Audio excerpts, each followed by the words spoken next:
hadaad ku aragto waa 10 sifo keensanaya in runtii qofka shaqaale aad nacdo ama xidhiidhkiinu aanu fiicnaan. daawada sifada koowaad ama habdhaqanka koowaad waa maxay? waxaad ku aragtay qofkii aad meesha ka wada shaqaynayseen oo runtii isagu sheeganaya wixii ay soo wada qabteen shaqaalaha kale, shaqadii ay shaqaalaha kale soo wada qabteen ayuu keligii sheeganaya. daawada haddii aad sifadan yeelato, haddii aad yeelato shaqadii aad asxaabtaada wada qabateen, shaqaalaha aad wada qabateen, shaqaalihii kale inta aad meesha ka saarto inaad keligaa sheegato oo tira anigaa shaqadan soo qabtay, ood weliba isa sii bambooniso oo isa sii ammaanto oo waxqabadkaaga aad ka sheekayso, sifada noocaasi waxay keensanaysaa shaqaalo kalena ku nacaan. waa sifada koowaad lagugu nacayo. haddii asxaabta aad meel ka wada shaqaynaysaan sifadan kugu arkaan in wixii aad wada qabateen keliga aad rabta inaad sheegato oo muxuu ahay aad isku ammaanto, waa sifa lagugu nacayo. habdhaqanka labaad lagugu nacayo dawada waxa weeyaan waa habdhaqanka ah inaanad ogoleenba qalad inaad gashayba. waxaa tahay qof shaqaalo meel ka shaqeeya, asxaab baa kula shaqaysa, wax kastood qabanayso qalad kastoo aad gasho maba qiranaysid, waxaa leedahay qalad maan samaynin. haddii lagugu sii weydiiyo waxaad oranaysaa hebel baa sameeyey, cid kalaad samaysay. markasta diyaar waxaad u tahay mas-uuliyadda cid kale inaad saarto, markasta diyaar waxaad u tahay inaad cid kale aad ku dhaleecayso hawshaa la qabtay, markasta waxaad rabtaa cid kale dusha inaad ka saarto eedda. haddii habdhaqanka aad leedahay, habdhaqanka inaad qaladaadkaaga aanad qiran oo asxaabta kale kula shaqayso dusha aad ka saarayso, habdhaqankaasina waa habdhaqan labaad oo shaqaalaha saaxiibada kugu nacaya. habdhaqanka saddexaad lagugu nacaya daawada waxa weeyaan waa habdhaqanka inaanad soo xaadirinba shaqadaada iyo kulamada. goob baad ka shaqaysaa, shaqadii ma soo xaadirtid, googoys baa taha, kulamada marka la imaado waad soo daahda, ma timaadid. iska daa maamuluhu inuu ku nacaya, shaqaalaha xataa ku nacaya. shaqaalihii dadaalaya subaxa 8 taagnaa markay ku arkaan adagoo maalin kasta 10 iska imanaya way ku karahaysanayaan. marka waa sifooyinka habdhaqanka weeyaan shaqaaluhu ay ku nacaan qofka kale saaxiibkooda ee meesha kala shaqaynaya. daawadata afraad waxa weeyaan habdhaqanka afraad shaqaaluhu ay kugu nacayaan waxa weeyaan waa habdhaqanka oranaya inaanad xuduudba lahayn, inaad qofka shaqaaleen meel aad ka wada shaqaynaysaan ayaa waxaad kala hadlaysaa ama uula hadlaysaa si ka baxsan runtii dhaqanka. yacni waad faragelinaysaa arrimihiisa khaaska ah.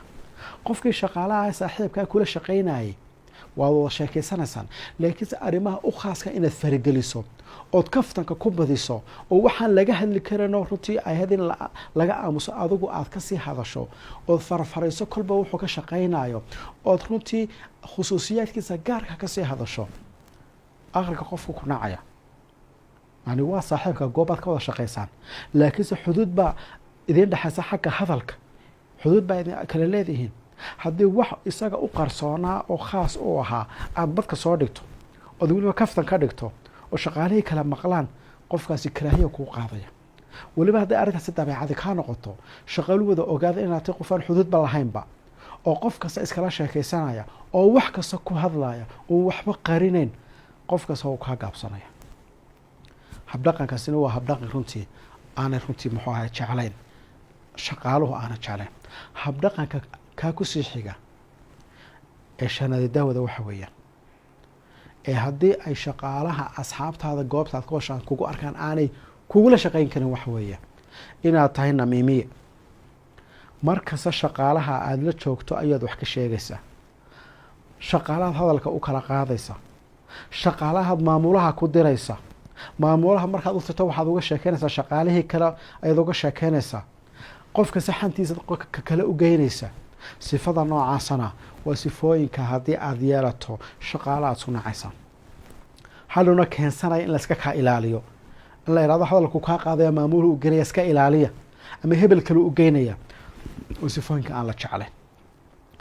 daawada habdhaqanka kale aan la jeclayn waxa weeyaan haddii ay shaqaalo kugu arkaan aanay jeclaysanayn waa nadaafad darrada. haddii nadaafad darra aada yeelato oo aanad nadiif ahayn, oo dee markaad goobtii shaqaad ka shaqaynaysa saacado badan baad joogaysaa, saacadaha badan markaad joogto haddii aan nadaafadaadu aanay wanaagsanayn, haddii aanad runtii ay ur aan fiicnayn ay kaa soo baxdo waxyaalahaasoo dhan waa waxyaalaha keensanaya in shaqaalihii runtii ka yara fogaadaan. marka nadaafadda laftigeedu waa muhiim. markaad goob shaqo aad ka shaqaynayso asxaabtaada dhexdooda nadaafadaadu waa inay aada u wanaagsan tahay. waxaa daawada kaa ku raacayo ka toddobaada waxa weeye habdhaqanka aanay shaqaaluhu jeclayn waxa weeyaan habdhaqanka isla weynida iyo inaad ka aqoon badan tahay.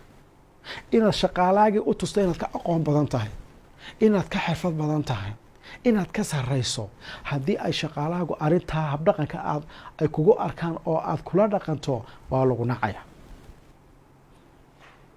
daawada habdhaqanka kaaga xigaa waxa weeyaan ee haddii shaqaalahu ay kugu arkaan kugu nacayaan waxa weeyaan waa habdhaqanka caawin la-aantaba. shaqaalay asxaabtaada goobta ka wada shaqaynayseen marka qaar bay caawimo kaaga baahanayaan. haddaanad caawinaynba oo ku yimaado adoonasa adeer anuu shaqa ii taale taada qabso oo qofnaba aanad u baxayn, qofnaba aanad caawinayn, shaqaalu way isu kaa sheegayaan, waa lagu nacaya. daawa habdhaqanka sagaalaad waxa weeyaan ee haddii aad la timaado goobta shaqada aad kula timaado shaqaalahaagu runtii asxaabtaada ay kugu nacayaan waxa weeyaan waa ballan furka. waa adigoon ballan lahaynba hawl baa laguu diray, shaqaalahan baad shaqo wada qabanaysaan, deadline bay leedahay, ma fulinaysid. shaqadii lagu beritolo waqtigaa keen ma keenaysid. wixii aad shaqaalaha kale ku ballanteen ee hawlaha ma qabanaysid. arrintaasina waa arrin tilmaamaysaa habdhaqan aan wanaagsanayn. aakhirkana waxay keensanaysaa shaqaalaha asxaabta kula shaqeeyaa inay ku wada eegaan oo marka shaqada lagu diro la iraahdo hebel shaqada kama soo baxayo ballan ma laha, deadline-ka kuma soo gudbinayo, yaan lagu talagelin. shaqaalu way ku nacayaan marka ballanta ilaaliyo. deadlineska iyo shaqada laysu diro, waqtiyada laysu diro waa inaad ka soo baxdaa. haddii kale habdhaqan aan wanaagsan bay kugu noqonaysaa oo lagugu naco. daawa habdhaqanka ugu dambeeya 10aad waxa weeyaan ay shaqaaluhu hadday kugu arkaan asxaabtaada ah aanay ku jeclaysanayn kaa fogaanayaan waa xaasidnimada. dadkii kula shaqaynaya asxaabtaada ahaa ayaad xaasidaysaa. nin baa la dalacsiinayaa waad ka gubanaysaa. nin baa lacagta loo kordhinayaa waad ka doodaysaa.